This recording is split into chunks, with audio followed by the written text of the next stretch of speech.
हैं साथियों, अभी हाल ही में देश में उपराष्ट्रपति के चुनाव संपन्न हुए। भारतीय जनता पार्टी ने वो चुनाव तो जीत लिया, लेकिन एक बड़ी खबर सामने निकल के आ रही है। अब हमारे पीछे ये तस्वीर देख सकते हो। तस्वीर में क्या लिखा हुआ है मैं आपको बताने वाला हूं, और बताने वाला हूं भारतीय जनता पार्टी ने क्या राष्ट्रपति यानी उपराष्ट्रपति के चुनाव में सांसदों को 20-20 करोड़ रुपए में खरीदा है। वोट गद्दारी करने वाले यानी अपने दल से गद्दारी करने वाले सांसदों की कीमत क्या 20 करोड़ रुपए भारतीय जनता पार्टी ने लगाई है। आप ये तस्वीर देख सकते हो। उपराष्ट्रपति के चुनाव में गद्दारी करने वालों को भाजपा ने 20 करोड़ रुपए में खरीदा था। देखिए सबूत, बिकाऊ सांसदों की कीमत 20 करोड़, गद्दारी करने वालों को पैसों से तौला। आपको पता है भारतीय जनता पार्टी बड़ी धनबल पार्टी है, बरसों से सत्ता में है, पैसे की कोई कमी नहीं है, और अपना इज्जत बचाने के लिए भारतीय जनता पार्टी किसी भी हद तक जा सकती है। आप जितने भी हमारे दर्शक हो, आपको सभी पता है। लेकिन एक खबर सामने निकल के आ रही है कि जिन्होंने 15 से 16 लोगों ने जो गद्दारी की अपने दल के साथ, उनकी कीमत 15 से 20 करोड़ रुपए लगाई गई है। अब यहाँ पर आप तस्वीर देख सकते हो, यहाँ पर शक और मजबूत होता है। ये केंद्रीय मंत्री हैं, किरण रिजिजू हैं। ये क्या कहते हैं आप यहाँ पर पढ़ लीजिए। उपराष्ट्रपति चुनाव में क्रॉस वोटिंग करने वालों विपक्षी सांसदों को किरण रिजिजू का धन्यवाद। इस खबर पर आपका क्या कहना।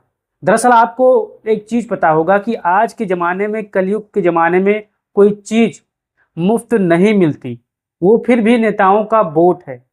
आप खुद अंदाजा लगाइए कि अगर आप बाजार जाते हो तो क्या आपको सब्जी वाला आज के युग में फ्री कोई सामान दे देगा। अब यहां पर आप आगे देखिए, भाजपा ने 20 करोड़ रुपए में खरीदा एक सांसद। टीएमसी ने बताया कौन कर सकता है क्रॉस वोटिंग।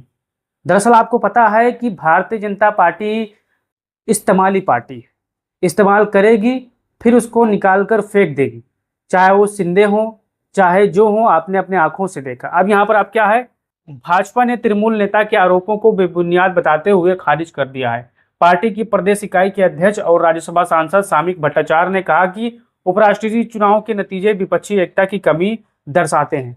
अब आप खुद अंदाजा लगाइए, क्या भारतीय जनता पार्टी ये स्वीकारेगी कि हाँ हमने खरीदा है। बताइए, अगर चोर खुद स्वीकारे कि हाँ मैंने चोरी की है तो चोर कैसा।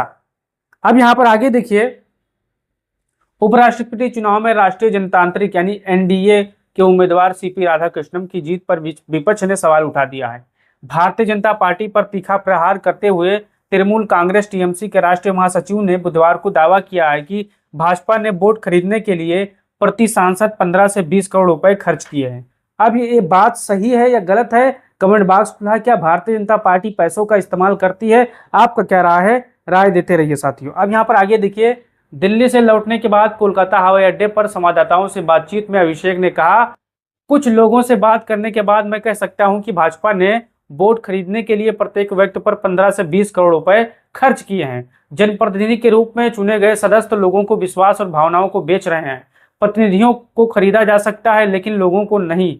उन्होंने दावा किया है तृणमूल कांग्रेस के सभी 41 सांसदों, 28 लोकसभा सदस्य और 13 राज्यसभा सदस्य ने विपक्ष के उम्मीदवार बी सुदर्शन रेड्डी के पक्ष में मतदान किया। अभिषेक ने कहा, सुदीप बंदोपाध्याय और सौगत राय अस्वस्थ होने के बावजूद आए तभी मतदान किया।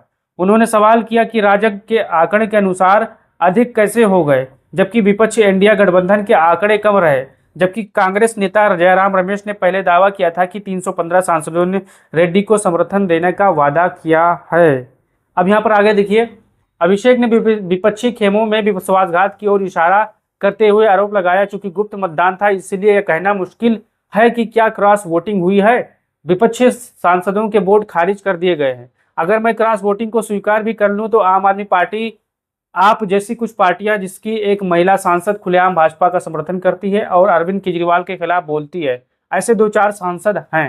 अब आपको पता है ही, अभिषेक देख सकते हो खुलेआम भाजपा समर्थन कर रही थी कौन, स्वाति मालीवाल, जो कि अब भारतीय जनता पार्टी की भक्त और मोदी जी की भक्त बन चुकी है। अब यहाँ पर देखिए, उन्होंने पिछले कुछ मामलों में तुलना करते हुए भाजपा के बार बार धन का दुरुपयोग कर पल्ला अपने पक्ष में झुकाने का आरोप लगाया है। अभिषेक ने कहा, 2021 में बंगाल विधानसभा चुनाव में भाजपा ने राज्य में बड़े पैमाने पर नकदी लाने की कोशिश की और असफल रहे।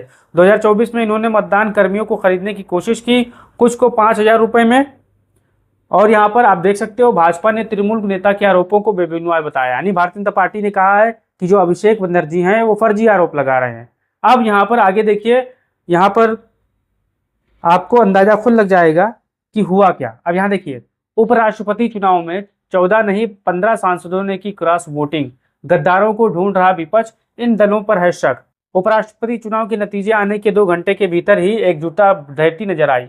विपक्षी खेमों को उम्मीद थी कि यह चुनाव बिहार विधानसभा चुनाव से पहले एकता का प्रदर्शन करेगा, लेकिन उल्टे टोरजन हार्स ने घर में ही सेंध लगा दी है। अब आपको पता है कि अभिषेक बनर्जी कौन है। ममता बनर्जी के चाहने वाले हैं, बहुत से साथी कहते हैं भतीजे हैं। लेकिन अब यहाँ पर आप देखिए वो कौन से ऐसे सांसद हैं जो पैसे के खातिर बिक सकते हैं। पहला नाम मैंने आपको अगली वीडियो में बताया था, स्वाति मालीवाल, ये 100% कन्फर्म है, इन्होंने गद्दारी की है। दूसरा नाम आता है जो कि शशि थरूर है। तीसरा नाम आता है यहाँ पर आप देख सकते हो जो कि राजीव शुक्ला है।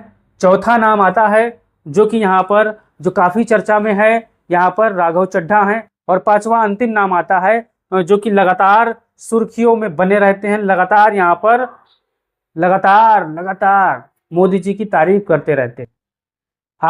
आपका क्या राय है, अपना राय दीजिए और बताइए कि आपके हिसाब से कौन गद्दारी कर सकता है, कौन अपने पार्टी के खिलाफ विश्वासघात कर सकता है, और क्या भारतीय जनता पार्टी ने सच में 20-20 करोड़ रुपए में एक सांसद की बोली लगाई है।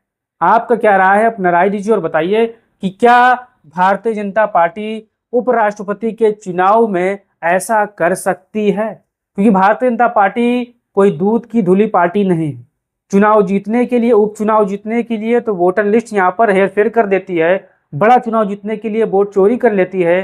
तो उपराष्ट्रपति का चुनाव है, पैसों का खेल तो होगा ही। आपका क्या राय है, अपना राय दीजिए और इस वीडियो को तमाम साथियों तक भेजिए। जय हिंद, जय भारत, जय समाजवाद।